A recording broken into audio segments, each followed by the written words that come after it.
જય સ્વામિનારાયણ. આજના દર્શન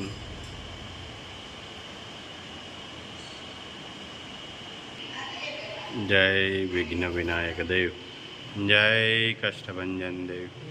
જય સ્વામિનારાયણ. કર્મ જ આપણાને કઠપુતળીનો ખેલ કરાવે છે. બાકી જીવનના રંગમંચ ઉપર કોઈ પણ કલાકાર નબળો નથી હોતો. માટીના દીવાની જેવું આપણું જીવન છે. તેલ ખતમ તો ખેલ ખતમ. Good morning. જય સ્વામિનારાયણ, જય સિયારામ, જય શ્રી કૃષ્ણ, જય માતાજી, ઓમ નમઃ શિવાય. સત્યમે વિજેતા સિદ્ધેશ્વર મહાદેવની જય.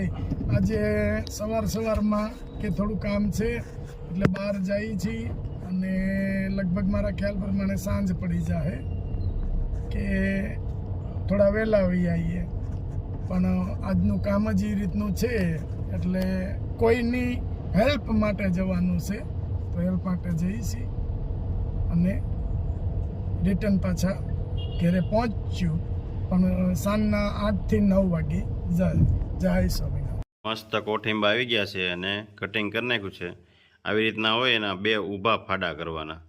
આપણે પહેલાં કીધું હતું કે કોઠીંબાની કાચરીની આખી રેસીપી બતાવશું કઈ કઈ રીતે અને કરવાનું. પહેલાં ઊભા 2 ફાડા કરી નાખવાના. અને જો આ પાકેલા હતન છે અને કાચા બે છે આમાં મિક્સ.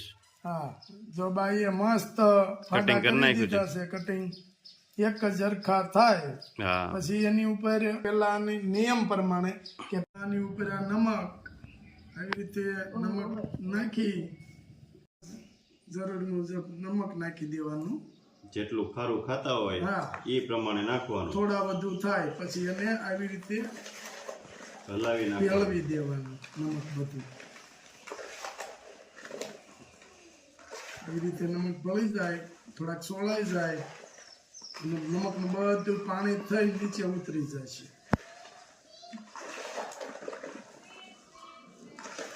પછી સ્વાદ અનુસાર જ નાખવાનું. હા, જેવું તમે જેટલું ખારું ખાતા હો એટલું નાખવાનું.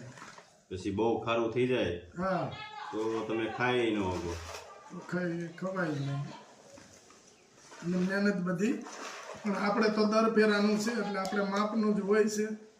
આજે વાડીએથી મળી ગયા હતા તાજા કોઠીંબા, હા, એટલે કીધું આજે આખી રેસીપી બતાવી દઈ આ કઈ રીતે કરવાનું. આ રીતે નમક ભેળવી દેવાનું. પછી આને રાખવાના આ જ રીતે. અને આજે અત્યારે નમક ભેળવાઈ ગયું છે એટલે કાલે એમાં સવારમાં છાશ નાખી દેવાની. છાશ નાખી દેવાની. એમાં ખાટી છાશ નાખી અને આવી રીતે 2 દિવસ રાખી દેવાના. પણ નમક એને છે ને એને આવી રીતે બરાબર બધાને નમક ભળી જાય એ રીતે પછી 2 ખાટી છાશ નાખી અને 2 દિવસ એને આવી રીતે રાખી દેવાના.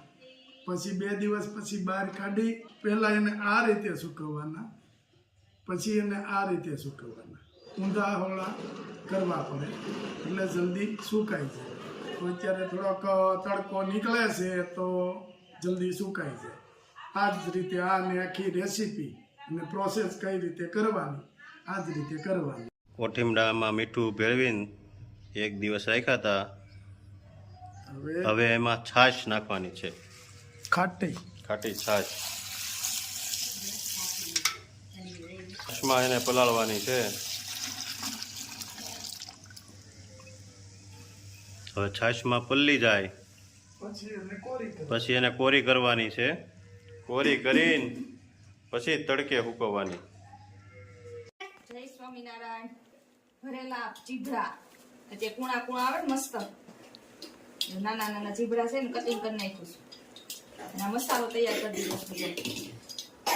ધાણા જીરું, લીલા ધાણા, પછી હળદર છે, સિંગનો ભૂકો છે, ગોળ છે, મીઠું, બધું લીંબુ મિક્સ કરી દીધું. લાલ મરચું,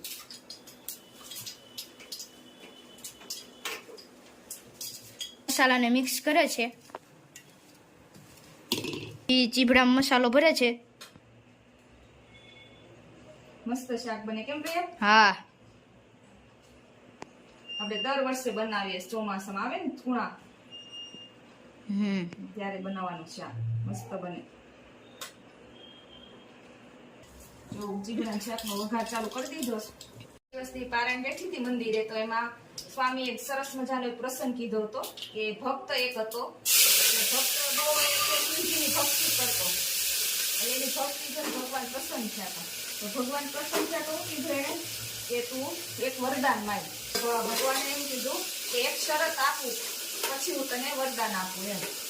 તો એ કીધું આ વાંધો નહીં. તો ભગવાને એમ કીધું કે તું જે માગીશ ને એ વસ્તુ તારા બાજુવાળાને ડબલ મળશે, કે પાડોશીને ડબલ થશે. તો ભક્તને મનમાં વિચાર આવ્યો કે જો બંગલો માગીશ તો મારી બાજુવાળાને 2 બંગલા બનશે, હું ગાડી માગીશ તો મારી બાજુવાળાને 2 ગાડી આવશે. પછી ભક્તએ ખૂબ વિચાર કર્યો કે મને મળે એનાથી ડબલ મારા બાજુવાળા ન મળવું જોઈએ, ભક્તિ મેં કરી છે બાજુવાળાને ડબલ ન મળવું જોઈએ. પછી એ ખૂબ વિચાર કર્યો. પછી હું કીધું કે એક મારી આંખ, એક મારો હાથ, એક મારો પગ અને એક મારો કાન, એ 4 વસ્તુ માંગી એને વરદાનમાં કે એ મારો 4 વસ્તુ લઈ લો એમ. તો બાજુવાળાને 2 વયા જાય, 2 આંખ વહી જાય, 2 પગ વયા જાય, 2 હાથ વયા જાય, 2 કાને વયા જાય. એટલે સ્વામીનો કહેવાનો ભાવ એ હતો કે બાજુવાળાને જો સારું થતું હોય તો આપણે ક્યારે ઈર્ષા ન કરે. કદાચ સ્વયં ભગવાન આવીને જો આપણે સુખ આપવા આવ્યા હોય ને આપણે લઈ ન શકીએ તો એ આપણા માટે દુઃખ જ છે એમ. જો એક પગ ને બધું માંગ્યું એને કે આવી રીતે મારું લઈ લ્યો ને એને 2 લઈ લે તો 2 ને દુઃખ થઈ ગયું. જો એને એક વસ્તુ માંગી ભલે બાજુવાળાને 2 મળે તો આપણે 2 ને સુખ ભોગવી શકીએ કે નહીં. એટલે એમ સ્વામીનું કહેવાનું એમ હતું કે બાજુવાળાને સારું થાય ને તો આપણે ઈર્ષા ક્યારે કરવાની નહીં. જય સ્વામિનારાયણ. પલાળ્યા હતા કોઠીંબા, હવે એને છાશમાંથી કાઢી લેવાના અને હવે આને સૂકવવાના. નીતરી ગઈ છે અને આવી રીતના પછી એને સૂકવી દેવાના. 2 દિવસ આવી રીતે સુકવવાના, 2 દિવસ પાછા આ રીતે સુકવવાના. અત્યારે બધા આવી રીતના સૂકવી દેવાના છે. હા, પ્રિયા આવડે છે ને? હા. પછી કઈ રીતે સૂકવવાના? 2 દિવસ પછી પછી આ સીધા તો સુકવવાના. ફૂંકાઈ જાય એટલે કાચરી. તૈયાર. હા, એકદમ કમ્પ્લીટ થઈ જાય. કાચરી કેમ બને છે? કાચરીની તો વાત જ જવા દે. કા આજે જ કોક આવ્યું હતું, પ્રિયાક લઈને આવ્યો હતો ને, ગોતતા ગોતતા આવ્યો હતો. બપોરે જ આવ્યા હતા. હે પ્રિયાક ન્યા આવ્યા હતા ને? હા. ગોતતા ગોતતા આવ્યા હતા કાચરી લેવા માટે. પછી પ્રિયાકને મોકલો ભેગો.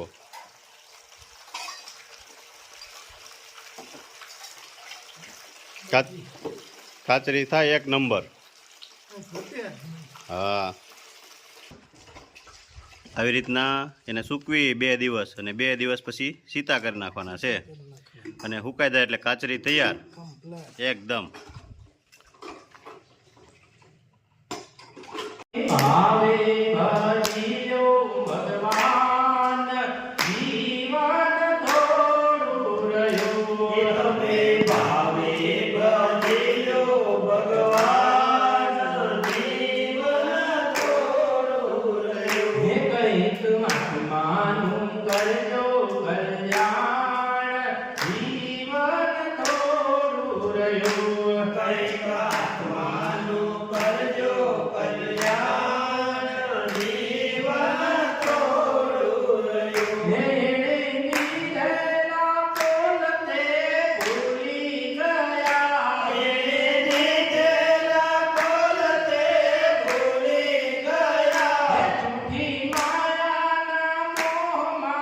Yeah.